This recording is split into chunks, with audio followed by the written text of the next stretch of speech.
Lucas capítulo 8. As muitas discípulas de Jesus. Havendo passado esses acontecimentos, caminhava Jesus por todos os povoados e cidades, proclamando as boas novas do reino de Deus, e os 12 estavam com ele. Nota de rodapé 1. Jesus havia concentrado seu ministério nas sinagogas em Cafarnaum, mas agora voltava ao interior da Galileia, ministrando em todas as cidades ao longo deste segundo percurso. Quanto à primeira viagem missionária, ver Lucas 4, versículo 43 e 44, Mateus 4, versículo 23 e 25, Marcos 1, versículo 38 e 39. Em relação à terceira viagem, veja Lucas 9, versículo 1 ao 6. E também algumas mulheres que haviam sido curadas de espíritos malignos e doenças. Maria, conhecida como Madalena, de quem havia saído 7 demônios. Joana, esposa de Cusa, administrador da casa de Herodes. Susana e muitas outras. Essas mulheres cooperavam no sustento deles com seus bens. Nota de rodapé 2. Lucas salienta a importância das mulheres no ministério de Jesus, como discípulas e cooperadoras financeiras daquele que se fez pobre para nos fazer ricos. 2 Coríntios capítulo 8, versículo 9. Maria Madalena, da cidade de Magdala, é normalmente confundida com a mulher pecadora do capítulo 7 e com Maria de Betânia. João capítulo 11, versículo 1. A parábola do semeador. Mateus 13, do versículo 1 ao 9. Marcos 4, do versículo 1 ao 9. E ocorreu que uma grande multidão se reuniu, e pessoas de todas as cidades vieram ouvir a Jesus. Foi quando ele lhes propôs a seguinte parábola. Nota de rodapé 3. Jesus passa a dirigir seu ensino mais aos realmente interessados em se tornarem filhos de Deus e, como discípulos, não apenas os 12, mas todos. Marcos 4:10. Fazerem parte do seu reino. Por isso, Jesus escolhe as metáforas e as parábolas para comunicar as grandes e surpreendentes verdades sobre o estilo de vida dos cidadãos do reino. Mateus capítulo 13, versículo 3, Marcos 4:2. Embora as parábolas fossem histórias com fundos espirituais e morais fáceis de compreender, havia alguns elementos enigmáticos que careciam de esclarecimento. Essa era a maneira como Jesus filtrava e atraía para si apenas os mais interessados. Aquelas pessoas que continuavam a segui-lo, não apenas pelas curas milagrosas, mas para entenderem melhor sua mensagem, com todos os detalhes sobre como viver sob a plena direção de Deus. Nas parábolas, os inimigos de Jesus não conseguiram achar declarações claras e diretas para usar contra ele. A conhecida parábola do semeador é uma das 3 histórias enigmáticas registradas em todos os evangelhos sinóticos. Mateus 13, do versículo 1 ao 23, Marcos 4, do versículo 1 ao 20. As outras são a do grão de mostarda, Lucas 13, 19, Mateus 13, 31, 32, Marcos 4, versículo 30 a 32, e da vinha, Lucas 20, versículo 9 ao 19, Mateus 21, do versículo 33 ao 46, Marcos 12, do versículo 1 ao 12.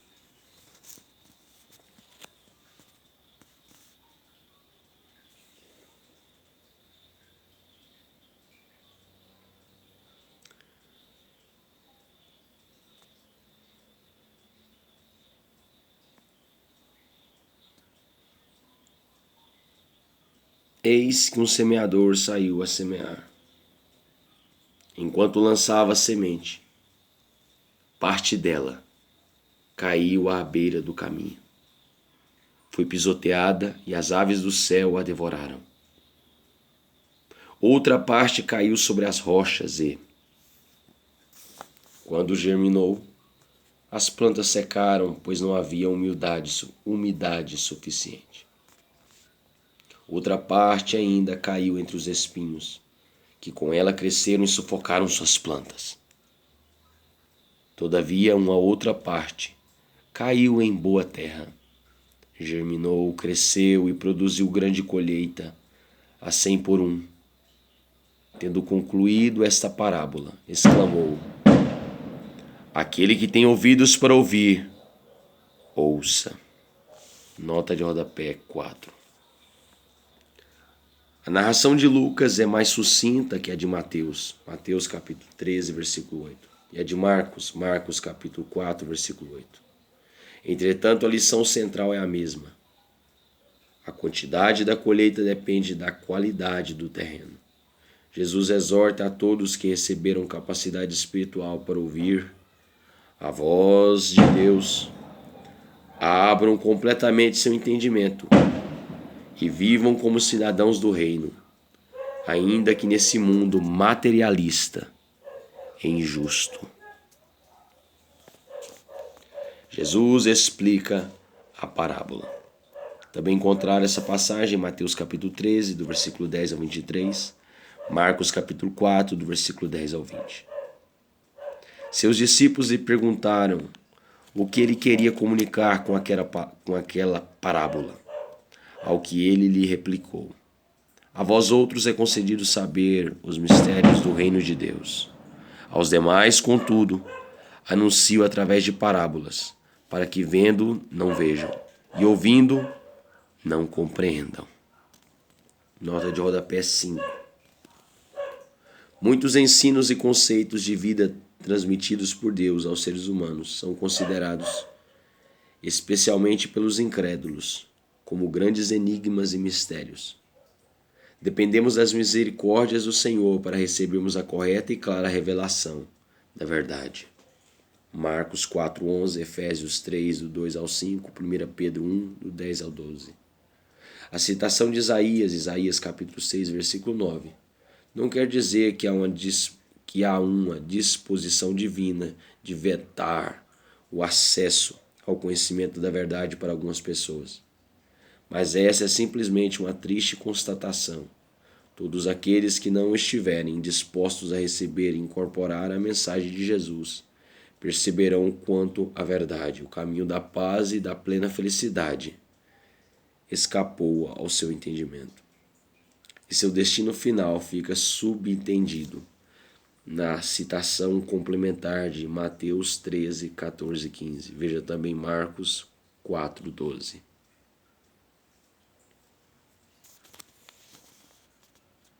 Eis, portanto, o esclarecimento dessa parábola. A semente é a palavra de Deus. As que caíram à beira do caminho representam todos os que ouvem. Mas então chega o diabo e tira a palavra do coração deles, para que não venham a crer e não sejam salvos. As que caíram sobre as rochas simbolizam os que recebem a palavra com alegria assim que a ouvem, contudo não possuem raiz. Creem por um período, mas desistem no tempo da provação. Nota de rodapé 6. Denomina-se palavra de Deus toda mensagem proveniente direta do Senhor. O principal objetivo do diabo, até o final dos tempos, será provar que Deus falhou em seus juízos e que a humanidade não quer nem precisa de Deus.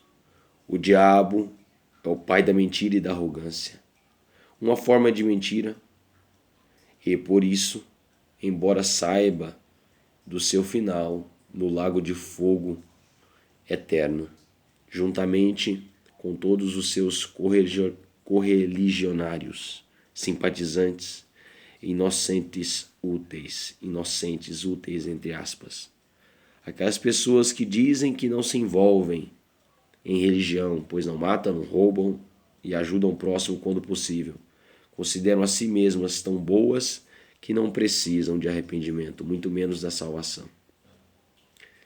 Não pode admitir que isso venha realmente acontecer. O soberbo é também, espiritualmente, surdo e cego. Mas existe um outro tipo de pessoa cujo coração, terreno para o plantio da palavra, se anima com a mensagem de Jesus e com a amizade dos cristãos.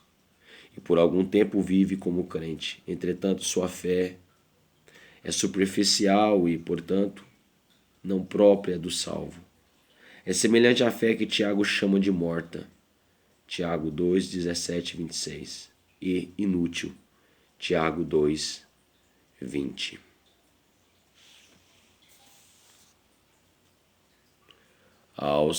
As sementes que caíram entre os espinhos significam os que ouvem, todavia, ao seguirem seu caminho, são sufocados pelas muitas ansiedades, pelas riquezas e pelos prazeres dessa vida, e não conseguem amadurecer. No entanto, as que caíram em terra boa, em boa terra, são os que, de bom coração e com sinceridade, ouvem a palavra, a entesouram e com perseverança frutificam. Nota de rodapé 7. Há um coração e uma alma comparáveis à terra fértil e irrigada. O Senhor ressalta que só a perseverança na fé, mesmo em meio às lutas, derrotas e vitórias, é a marca do cristão, a prova da fé salvadora que garante a vida eterna e proporciona os mais belos frutos em palavras e, sobretudo, em ações concretas. 1 Coríntios 16, versículo 13 ao 14. A parábola da luz manifesta. Também encontrar essa passagem em Marcos 4, versículo 21 ao 25.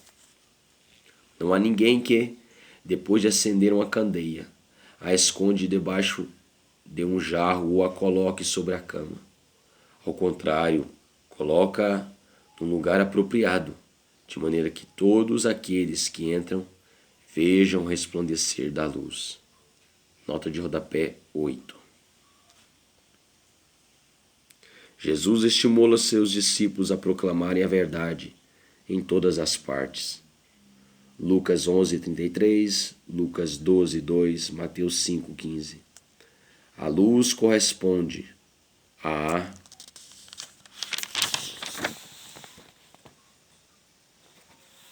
semente, versículo 11, que é a palavra de Deus. A pessoa que irradia a luz do Evangelho, através de uma conduta exemplar e pela comunicação dos princípios bíblicos, cumpre bem seu propósito. Entretanto, para manter uma vida reluzente é fundamental ouvir e obedecer. 41. Portanto, não há nada oculto que não venha a ser revelado, e nada escondido que não venha a ser conduzido e trazido à luz. Assim sendo, vede, pois, como ouvis, porque é o que tiver, mais lhe concederá, e ao que não tiver, até mesmo aquilo que imagina possuir, lhe será tirado. Nota de rodapé 9. A verdade, semente, não é assimilada e, portanto, não colocada em prática, que não é colocada em prática no dia a dia será perdida. E mais, tudo quanto foi conquistado, porém sem a compreensão da verdade, igualmente se perderá. Lucas 19:26. Os discípulos deveriam dar toda a atenção à prática da palavra de Deus, não apenas para si próprios, mas especialmente por causa daqueles que estão perdidos e precisam da graça do maravilhoso conhecimento do Senhor em suas vidas. Marcos 4:24, Tiago 1, versículo 19 a 22. Os fiéis formam a família de Jesus. Mateus capítulo 12, do versículo 46 ao 50. Marcos capítulo 3, versículo 31 a 35. Então a mãe e os irmãos de Jesus vieram para falar com ele. Entretanto, não conseguiram aproximar-se dele, pois grande era a multidão à sua frente. Nota de rodapé 10. Alguns estudiosos questionam o fato de Jesus haver tido irmãos consanguíneos, filhos de Maria, sua mãe. Contudo, as provas são incontestes neste caso, Marcos 6,3. Entretanto, nem o mais estreito parentesco humano é maior e mais importante do que a filiação de uma pessoa a Deus e seus relacionamentos dentro da família de Cristo. Por isso, os cristãos costumam se chamar de irmãos. Marcos 3, 21, 31, 32 e João 7, 5. Certa pessoa comunicou a Jesus: tua mãe e teus irmãos estão lá fora e desejam ver-te. Contudo, ele lhe replicou: minha mãe e meus irmãos são aqueles que ouvem a palavra de Deus e a praticam. A tempestade é neutralizada por Jesus. Também encontra essa passagem em Mateus capítulo 8, versículo 23 ao 27, Marcos capítulo 4, do versículo 35 ao 41.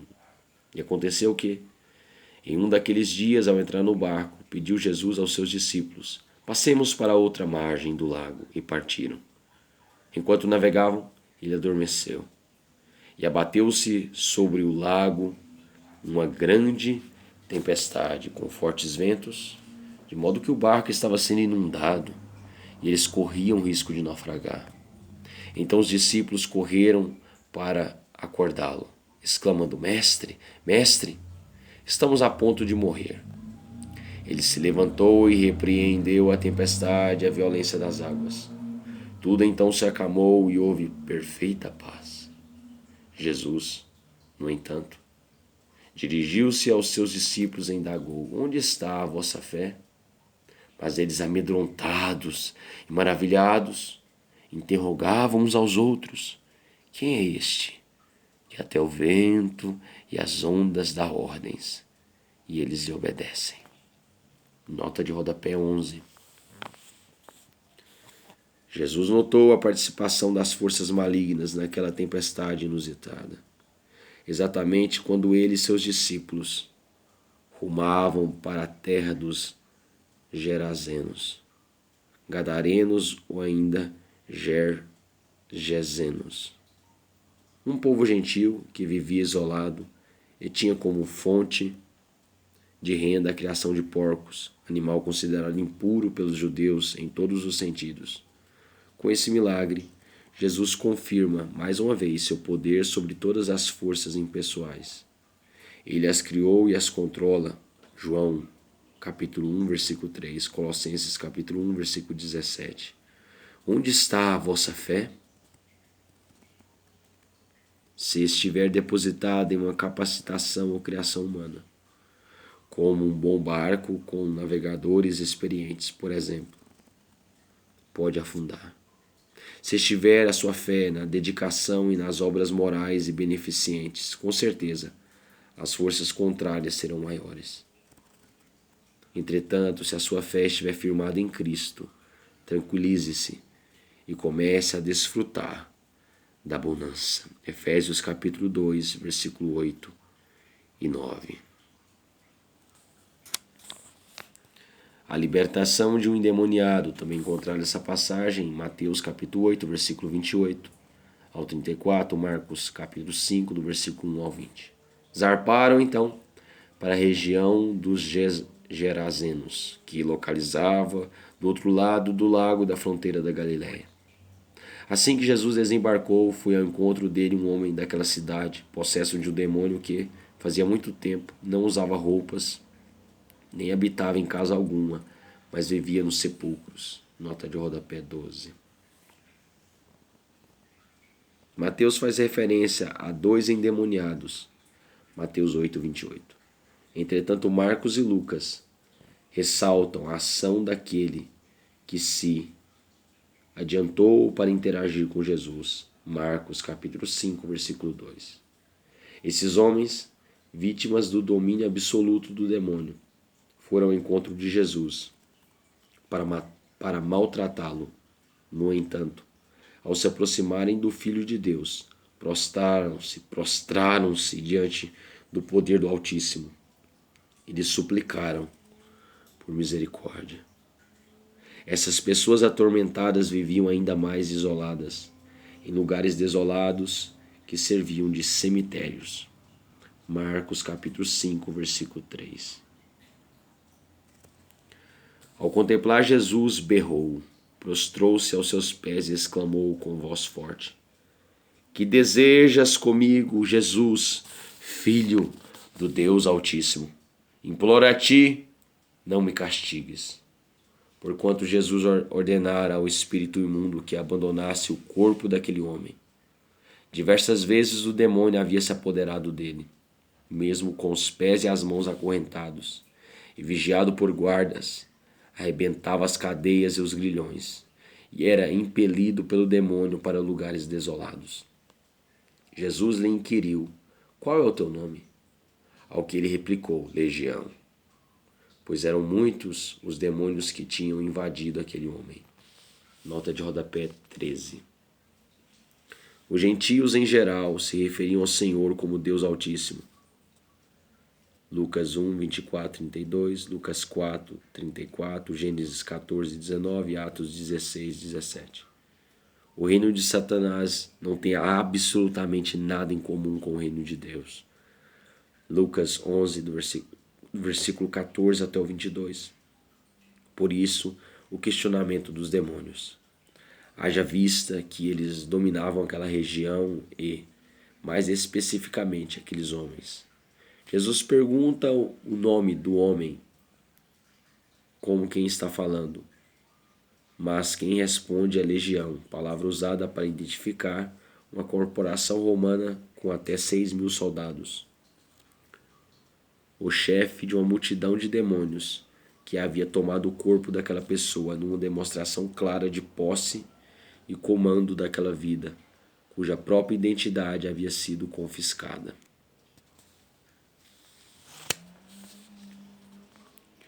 E suplicavam a Jesus que não os mandassem para o abismo.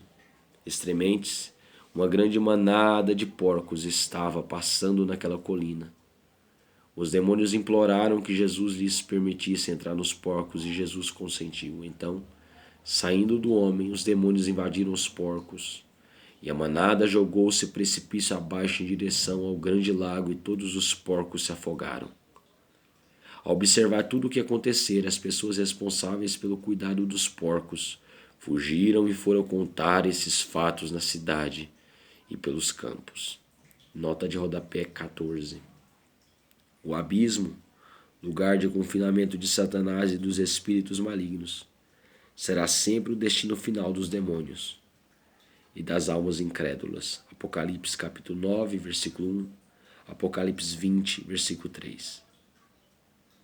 O desejo invejoso de Satanás é controlar a vida dos seres humanos. E isso ele buscará de todas as maneiras até o final dos tempos. A criação de porco era uma atividade econômica expressamente proibida pela lei de Deus em todo o território israelense. Levítico capítulo 11, do versículo 7 a 8. Entretanto, essa região pertencia a Decápolis, território predominantemente gentílico. Os demônios e a população do lugar perceberam que Jesus e suas palavras e maravilhas poderiam alterar todo o modus vivendi, modo de vida da cidade. Contudo, não foi Jesus quem matou os porcos, mas sim os próprios demônios, que no ímpeto de se afastarem da santidade de Deus, para dominar e destruir desvairadamente, voltaram para o abismo e se afogaram no lago. Uma clara ilustração do juízo final.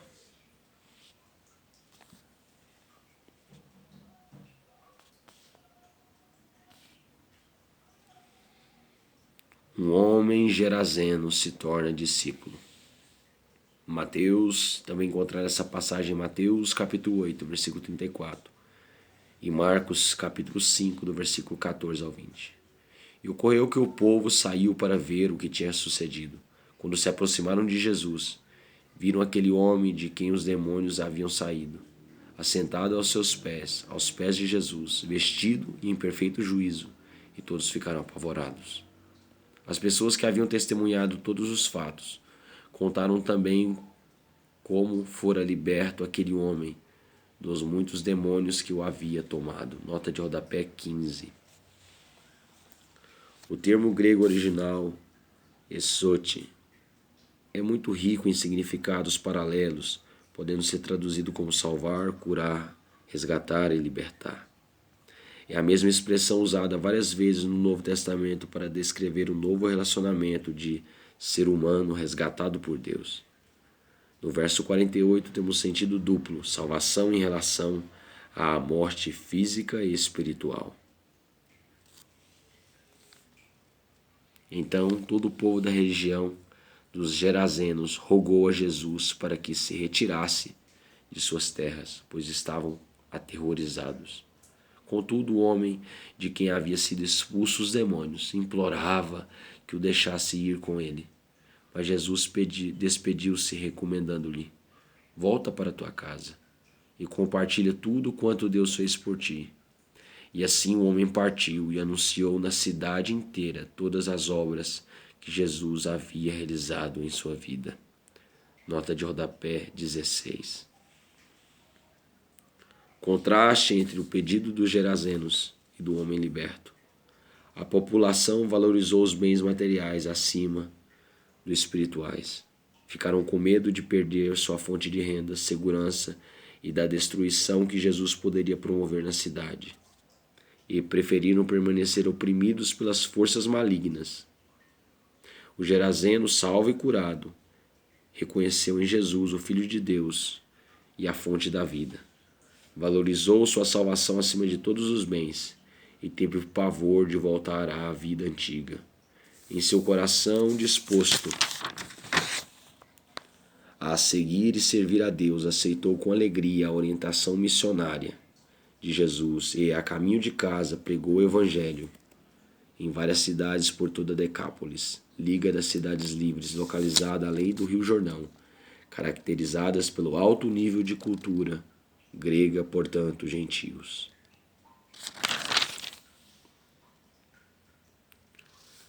A súplica do dirigente da sinagoga. Mateus também encontrará essa passagem em Mateus capítulo 9, versículo 18 e 19. Marcos capítulo 5, versículo 21 ao 24. Assim que Jesus regressou, a multidão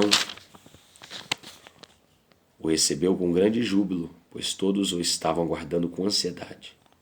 Eis que se aproximou de Jesus um homem chamado Jairo, que era dirigente da sinagoga local, e, prostrando-se aos pés de Jesus, lhe implorou que fosse até sua casa, pois tinha uma filha única, com cerca de 12 anos, que estava à beira da morte, e, enquanto ele caminhava, as multidões o comprimiam. A cura de uma mulher no caminho. Mateus capítulo 9, versículo 20 ao 22. Marcos capítulo 5, versículo 24 ao 34. Nas proximidades estava certa mulher que, havia 12 anos, vinha sofrendo de hemorragia e já tinha gasto tudo o que podia com os médicos, mas ninguém fora capaz de curá-la. Ela conseguiu se aproximar de Jesus por trás e tocou na borda de seu manto, quando no mesmo instante lhe cessou completamente a hemorragia. Ao que Jesus indagou: quem tocou em mim? Como todos negassem, Pedro pondera: Mestre, a multidão se aglomera e te espreme, e ainda assim deseja saber quem te tocou. Contudo, Jesus insistiu: certamente alguém me tocou, pois senti que de mim emanou o poder. Então a mulher, compreendendo que não haveria de passar despercebida, aproximou-se tremendo e prostrou-se aos pés de Jesus. E, diante de todo o povo, declarou o motivo pelo qual o tocara daquela maneira, e como naquele mesmo momento fora totalmente curada. Ao que Jesus lhe afirmou: filha, a tua fé te curou, vai-te em perfeita paz. Nota de rodapé 17. uma hemorragia crônica, fluxo de sangue. Havia tirado a saúde e excluído aquela mulher da sociedade, tornando-a impura segundo a lei. Levíticos capítulo 15, do versículo 19 ao 30. Por 12 anos, Mateus 5, 25, Mateus 9, 20. Jesus sente e abençoa a fé demonstrada por ela, curando sua enfermidade e a restituindo ao convívio familiar e social através do testemunho público. Para uma pessoa que passou tanto tempo sendo desprezada e humilhada, Jesus reserva uma palavra especial, filha, expressão de ternura que não aparece em nenhuma outra citação de Jesus nos evangelhos. É a confiança na esperança, Jesus, que produz a ação. Lucas 17, 19. E uma paz que independe das circunstâncias. Lucas 7, 50.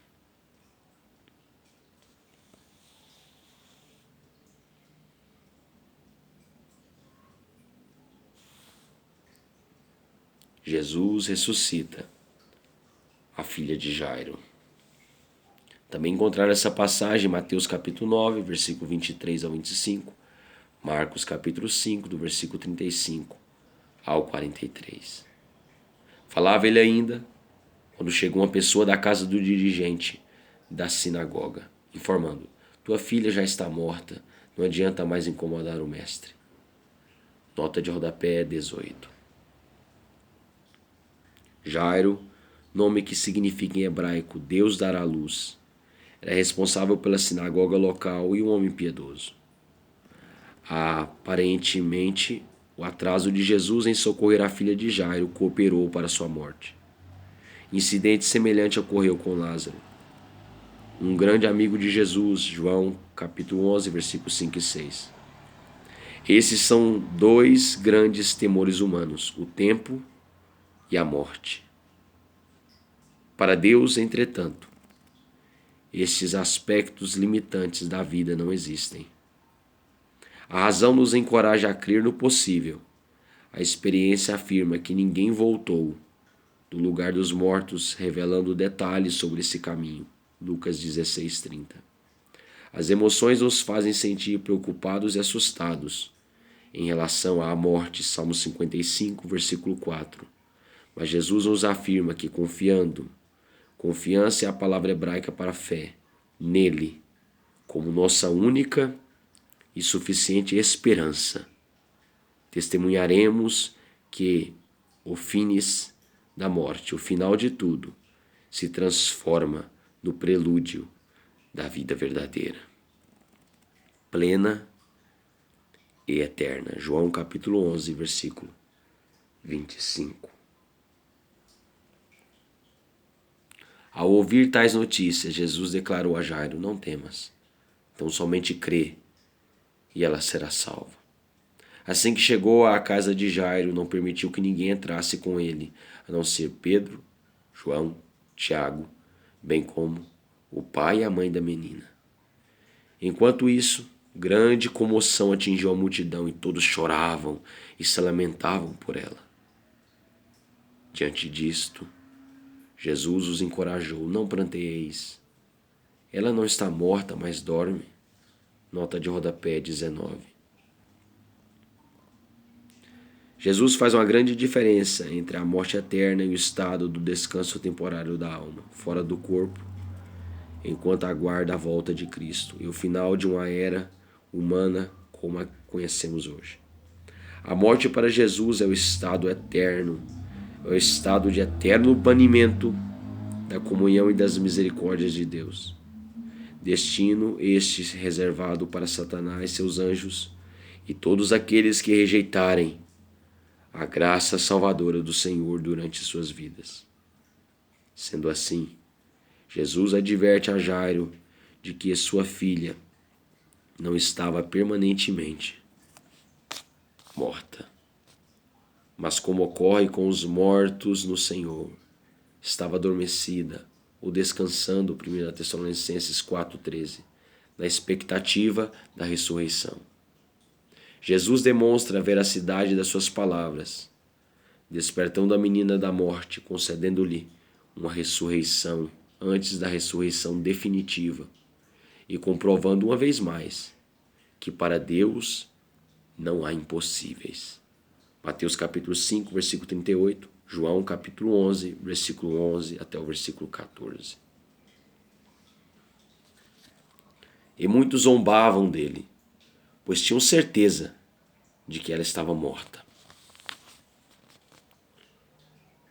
Entretanto, ele a tomou pela mão e em voz alta lhe ordenou: Menina, levanta-te. Imediatamente o espírito dela retornou. E no mesmo momento ela se levantou e ele mandou que lhe desse algo para comer.